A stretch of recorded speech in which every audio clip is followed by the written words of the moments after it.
Welcome to Voodoo Whiskey Gaming, and this is my late review of Prey.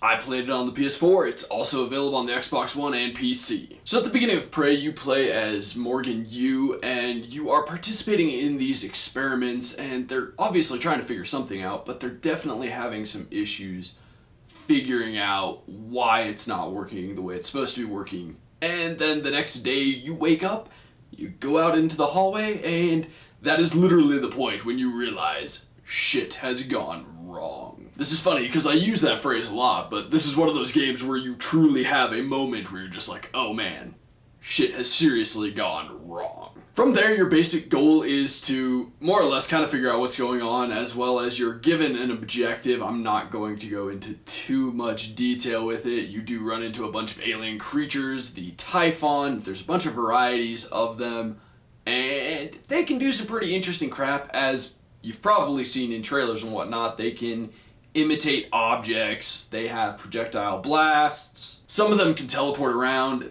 They do some pretty interesting and very, very dangerous stuff. But what you quickly discover is that on this space station, it was being experimented with, like, melding Typhon and human genetics, essentially. Overall, I really enjoy the story. I feel like it's pretty sparse. I put a good amount of time into this game, and, well, to say the least, I still don't know as much as I would like to know about what was going on. As for the audio, I think it's excellent in this game. I really enjoy the sound effects, I enjoy the music, I enjoy just the ambient noises in general. The voiceover work is good. There's one weird thing that goes on. A lot of the voiceovers come through in not cutscenes, but like radio transmissions, and for some reason the audio on those transmissions is way turned down. I went into my audio settings obviously to fix that, but there is no way of cranking that up. I had the voice at max, and that was fine for things like cutscenes or people speaking directly to me, but when people were communicating with me through the radio, that was not so good. I mean, the voiceover work itself was fine, but the audio was really tuned down, so it was kind of hard to hear. Otherwise, the weapons, the mimics, all of that sounds very good. As for gameplay mechanics and the like, it's a first-person shooter, somewhat RPG-ish game. This game actually has a bunch of really interesting elements to it. I really enjoyed the recycler and the fabricator elements. I think it gives you a reason to explore and try and find all the stuff you can. That way you can find components to recycle into materials and then use in the fabricator. I do find it a little silly that you have to use two different machines, but I guess I get it. It's fine. Obviously, the recycler, you take all the loose crap that you find, organic material, non-organic material, Typhon material, and you break it down into usable components that you then put into the fabricator, and you can produce things like bullets, all sorts of ammunition, med kits, etc., etc. Now, the Typhon material and just things that you can find in the world will help you modify your character and modify powers that you gain throughout the game, and I like that. It's pretty cool, but I personally don't think it added a ton, but that's just me. I mean, obviously you have to use them, but overall, I think there were other issues that could have been focused on more than these powers and these modifications. There's one really stupid mechanic in my opinion. You have a wrench, not that that harkens to any other video games, but you have a stamina meter, and that just gets obnoxious when using the wrench. Because some of these mimics are incredibly fast, and the wrench is honestly a very useful tool when you combine it with like the glue gun. But having a stamina meter can be a huge pain in the ass when you've got like 3 of the smaller mimics coming at you because you're just swinging at them. You don't want to waste your bullets, and quite frankly, they move so quickly that you're really burning through ammo trying to hit them. There's also a lot of puzzles in this game, or not really puzzles, I guess. Sort of puzzles, quasi-puzzles, that you use the glue gun and other powers for, but overall, they like to say that you can play this game any way you want to, and I guess you can, but there's just simpler ways to do some of the things, so you can go overly complicated with it if you feel like it, but most of the time there's an easy way. You can use the environment to your advantage in this game, and you can basically trick the Mimic, the Typhons, you know, all sorts of things, into getting themselves killed by environmental things, electrical sparks, or arcs,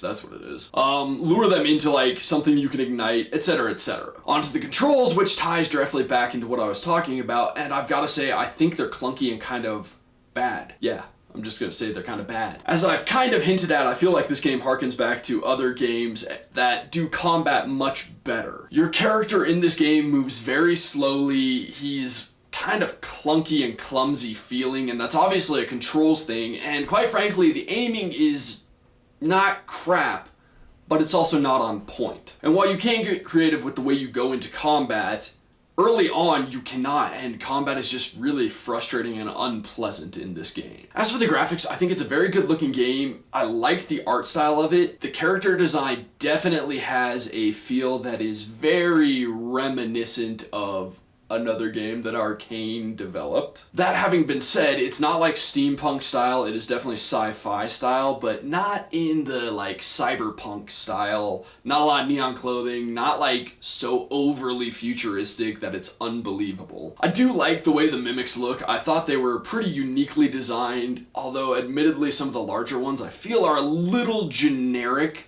I like the fact that even if they're not moving their limbs around and whatnot, it looks like there's motion in their arms, like up and down their body. Things I didn't find overly inspired were that some of the larger ones that can fire projectiles, like you'll see lightning sparking off of them. Oddly enough, they're like lightning-based creatures, or they look kind of fiery, so they're fire-based. It's a little generic. We've seen a lot of that in the past. And by in the past, I mean like every other game that has like fire, lightning, blah blah blah based enemies. Overall, I do like the look of it. As for glitches, there were a couple, nothing major or game-breaking that I ran into, just a couple of weird noticeable things like a chair getting blown into a table and then like melding with the table like that for a while. That was obviously very noticeable, and since mimics tend to knock crap around, it happens more than you'd think. Or one time, and I didn't really get footage of it, was a mimic posing as like an answering machine just floating in the middle of the air. I kind of wish I had gotten footage of that. That would have been a good one because it just doesn't make sense. And then lastly, and just another, again, weird one, not game breaking, is if you just stand still long enough, you start to glide